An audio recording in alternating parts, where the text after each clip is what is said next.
Bonjour, je suis Chloé Dénès. Les choses changent et je vous explique un petit peu.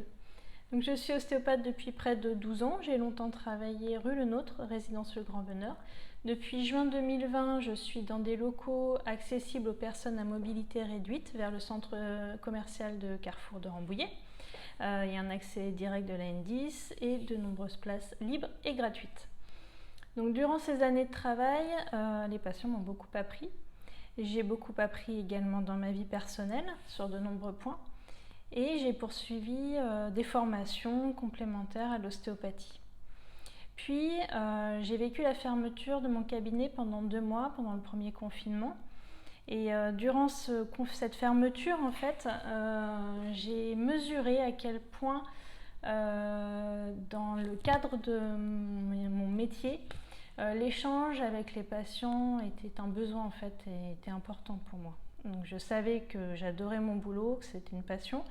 Mais là, j'ai vraiment mesuré à quel point c'était aussi l'échange qui était important et pas que l'ostéopathie pour moi. Donc voilà, après j'ai rouvert mon cabinet. Dans le cadre des mesures Covid, j'ai rajouté 15 minutes de ménage entre chaque patient. Et ces 15 minutes sont régulièrement grignotées en fait parce que je discute encore avec mes patients malgré l'heure de séance. Souvent je continue à discuter un petit peu et je déborde et je vois bien, je me rends compte que j'ai plein de choses à faire passer en plus de ma pratique d'ostéopathie. Des retours d'expérience en fait de ces années de travail qui sont complémentaires à ma séance et que j'ai pas le temps de faire passer au cours de ma séance. Donc voilà, lors de la séance d'ostéopathie, en fait, je travaille sur l'ensemble du corps, muscles, articulations, viscères, fascia, enfin vraiment, on travaille un petit peu sur tout en ostéopathie, c'est complet. Donc pendant que je travaille sur le corps, je recherche la cause du problème, que ce soit la posture, une contrainte trop importante, des traumatismes, un manque d'activité physique. Enfin, en fait, je fais ma petite enquête pendant que je travaille sur vous. Et je fais part, une fois que je l'ai trouvé, je fais part de la cause du problème, ou de la douleur, de la gêne, de la dysfonction. J'en fais part au patient. Et puis, je lui donne des conseils, en fait, pour éviter que ça revienne.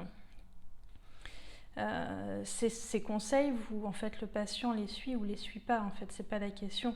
Je sais à quel point il est difficile de mettre en place de nouvelles habitudes. Je sais ce qu'est un quotidien et je sais ce que ça demande comme investissement de modifier ses habitudes. Donc, je suis pas là à contrôler ce qui est fait ou pas.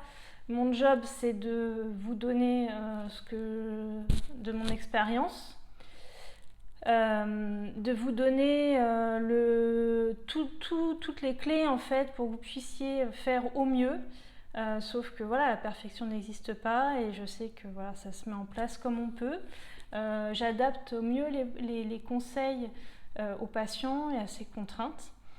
Et en fait, mon objectif, mon premier objectif lors de la séance d'ostéopathie, c'est de mettre fin à la douleur, à la gêne, au dysfonctionnement qui amène le patient à me consulter. Mon second objectif, c'est de conseiller le patient afin que cela ne revienne pas. Et en fait, la séance d'ostéopathie s'inscrit pour moi dans un ensemble, dans le milieu qui favorise ou pas l'amélioration. Et j'aimerais accompagner au mieux ceux qui le souhaitent.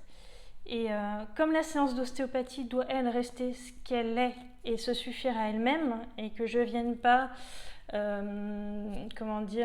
perturber ou rajouter des choses dans la séance d'ostéopathie qui ne sont pas de l'ostéopathie vraiment, et dont certains patients n'ont pas du tout envie, et je veux qu'ils puissent venir dans une séance d'ostéopathie avec moi où ils n'ont pas besoin d'être perturbés par plein de choses dont ils ne veulent pas. Donc, pour pouvoir donner plus en fait à ceux qui en ont envie et partager ce que j'ai appris de toutes ces années, j'ouvre des ateliers et des groupes de parole, en plus de l'ostéopathie. Et j'ai la chance d'être très bien entourée et de pouvoir démarrer cette aventure accompagnée. Donc je partage mon cabinet avec Stéphanie Delalande, qui est sophrologue et éducatrice pour enfants.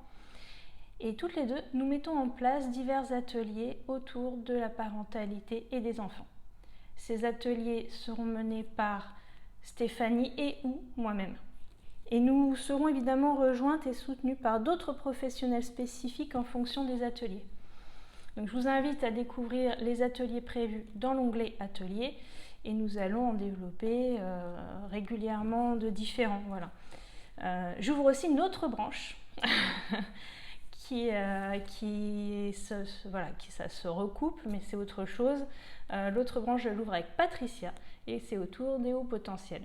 Et nous mettons en place, pour commencer, des groupes de parole pour hauts potentiels ou pour l'entourage des hauts potentiels.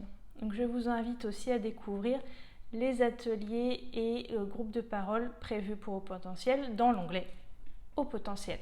Voilà, je vous remercie de votre écoute et je vous dis à très bientôt.